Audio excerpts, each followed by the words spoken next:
Hello friends, good morning. তো সব থেকে প্রথমে সবাইকে জানাই হ্যাপি নিউ ইয়ার। আর সবাই কেমন আছো অবশ্যই জানিও।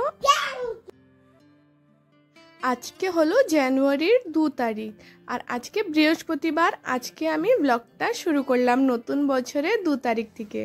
আর 1 তারিখে কোনো ব্লগ করিনি, কারণ আগের ব্লগ ছিল সেটা পোস্ট করেছিলাম। আর সবাই ভালো থেকো, নতুন বছরে সবাই সুস্থ থেকো। আর আমাদের তো নতুন বছর এরকমই কাটছে কোনো রকম ভাবে। ভাবছিলাম নতুন বছরে একটু ঘুরতে যাব, কিন্তু হঠাৎ করে সোনা বাবার শরীরটা খারাপ হয়ে গেছে। মানে 31-এ সন্ধ্যাবেলার থেকেই সোনা বাবার শরীরটা খুবই খারাপ হয়েছিল। মানে ওর জ্বর এসেছিল, সর্দি লেগেছিল, তো তাই 1 তারিখে তো সারা রাত ও ঘুমিয়ে আসেনি। তাই ওর পিছনে মানে বাচ্চা মানুষের শরীর যদি খারাপ থাকে না, তাহলে বড় মানুষের ভালো লাগে না, মানে বিশেষ করে মা বাবার তো একদমই ভালো লাগে না। আর সারা রাত ও ঘুমায়নি, আর আমাকে আর ওর বাবাকেও ঘুমাতে দেয়নি। তাই 1 তারিখে বাড়িতেই ছিলাম, অন্য কোনো দিন যাওয়া যাবে আবার ঘুরতে। আর এই যে দেখো, এখানে সকালবেলা ঘুম থেকে উঠে ব্রেকফাস্ট করা হয়ে গেছে। আর আজকে তো দেরি করেই ঘুম থেকে উঠেছি, কারণ সোনা বাবা তো সারা রাত ঘুমিয়ে আসেনি। তারপরে এই যে ঘুম থেকে উঠে চা আর মুড়ি আর সুজি বানিয়েছিলাম, ওটা দিয়েই খাওয়া হয়েছে। আর এই যে দেখো বিছানার কি অবস্থা, মানে কালকে যে পরিমাণে ঠান্ডা পড়েছিল। আর দেখো বেডের কি অবস্থা, মানে মানুষ তো আমরা 3 জন ঘুমাই, কিন্তু বিছানাতে দেখো বালিশ, তারপরে এতগুলো ব্ল্যাঙ্কেট, এই সব দিয়ে ভরে যায়। আর একটুকু জায়গা থাকে না এদিক ওদিক করার, মানে এই পাশ থেকে ওই পাশে একটুখানি ঘুরতে পারি না, এরকম অবস্থা হয়ে থাকে। সোনা বাবারই 2টো বালিশ লাগে, আবার আমার হাজব্যান্ডের 2টো বালিশ লাগে, আর আমার একটাও কোনো ভাগ্যে জুটে। আর কি বলবো, বুঝে নাও।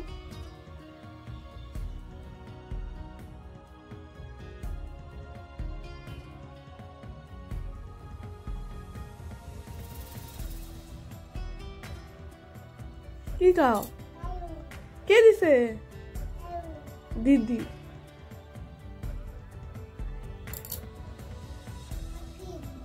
হ্যাঁ, আইসক্রিম না তো, কেক। কিটা? হ্যাঁ, কি খাও? দিদি দিছে, বলো দিদি। দিদিকে থ্যাংক ইউ বলে দাও জোরে, শুনে নাই দিদি, বলো থ্যাংক ইউ।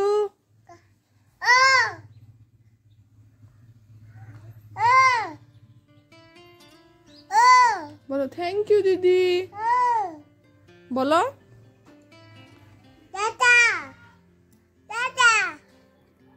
আর এই যে দেখো সোনা বাবাকে এখন ঘুম পাড়ালাম, এখন 10টা বাজে, আর ও এখন ঘুমিয়ে পড়েছে। তাই ঝটপট করে সমস্ত কাজগুলো সেরে নেই।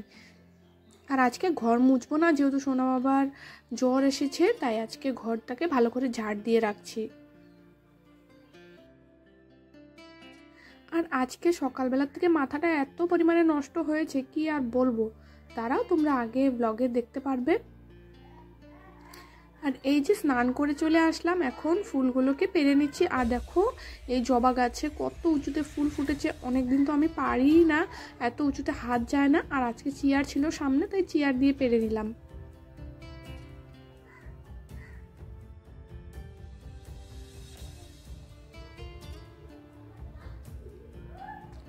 আর কালকের কিছু জামা কাপড় ছিল, সেগুলোকেও রোদ্রে দিয়ে দিয়েছি।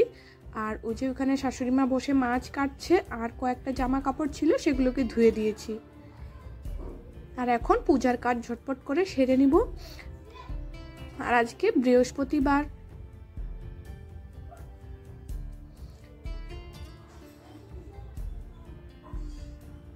আর সোনা বাবা এখনো ঘুমিয়ে আছে, তাই এখন পুজো দিব। পুজো দেওয়ার সময় না আজকে ঘন্টি বাজাবো না, কারণ ঘন্টির আওয়াজটা ওর কানে গেলে পরেই ও উঠে যাবে। আর ওর শরীরটা ভালো না, তো তার জন্য আজকে এমনিতেই পুজো দিয়ে নিলাম।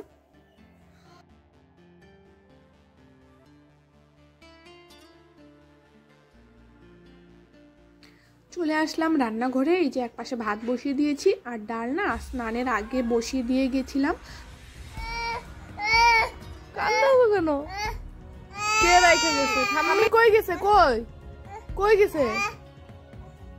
আসতেছে আসতেছে, বাইরে নিয়ে যাবে তোমাকে, গুরু দিতে নিয়ে যাবে। ডাক দে ডাক দে ডাক দে, ডাক দাও ডাক দাও।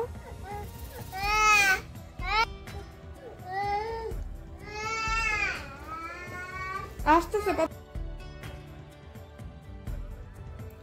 এখন ডালটা হয়ে গেছে, তাই ডালটা ফোড়ন দিয়ে নিচ্ছি, আর ভাতটা হতে থাক, তারপরে কাটাকাটিও করে নেব। এই যে মাছ ভাজা বসি, তারপরে এই যে এখানে কাটাকাটি করছি।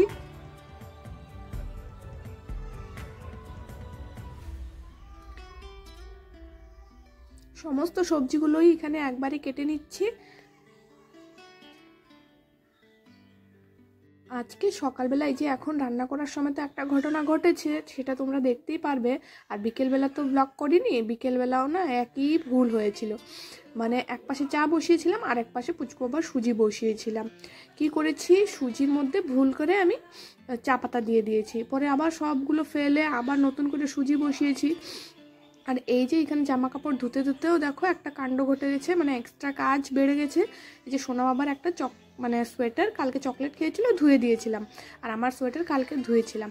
তো বাইরে রোদ্রে মানে দেওয়া হয়েছিল, শাশুড়ি মা দিয়ে এসেছিল রোদ্রে, আর রশিটা ছিঁড়ে না নিচে সব পরে নোংরা হয়ে গেছে। আবার দুটো সোয়েটার এক্সট্রা করে আবার ধুতে হলো। ওদিকে রান্নার গ্যাসটা বন্ধ করে আবার এগুলোকে ধুয়ে নিচ্ছি। এখন প্রায় 12:30 মতন বাজে, এখনও রান্না কিচ্ছু হয়নি, শুধু ডাল আর ওদিকে ভাত হয়েছে। ভাবলাম আগে এগুলোকে ধুয়ে নেই।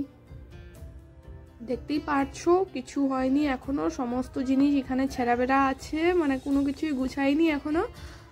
আর এখানে সোনা বাবার জন্য তেলের মধ্যে কলাগুলোকে, মানে কাঁচা কলাগুলোকে ভেজে নিচ্ছি। ও কাঁচা কলা খেতে খুবই ভালোবাসে। আর এই তেলের মধ্যে না আমি আলু ভাজার জন্য বেশি করে তেল দিয়েছিলাম, আগে কলাটাকে ভেজে নিয়েছি, আর এখন আলু ভাজবো জন্য তেলটাকে রেখে দিয়েছিলাম। দেখো তেলের মধ্যে আমি পেঁয়াজ দিয়ে দিয়েছি, তাই এখন পেঁয়াজটাকে তুলে নিচ্ছি। আর এই যে এখন আলুগুলোকে দিয়েছি। কি অবস্থা, আজকে কাজ করতে করতে কি যে হয়েছে আমার। আর তোমরা সবাই দেখো আজকে কি কি রান্না করেছি। আর ব্লগটাকে এখানেই এন্ড করব। তো তোমরা সবাই আমার ব্লগটাকে এন্ড পর্যন্ত দেখতে থাকো, আর কেমন লাগছে অবশ্যই জানিও। দেখা হচ্ছে নেক্সট একটা ভিডিওতে। ততক্ষণের জন্য সবাইকে টাটা।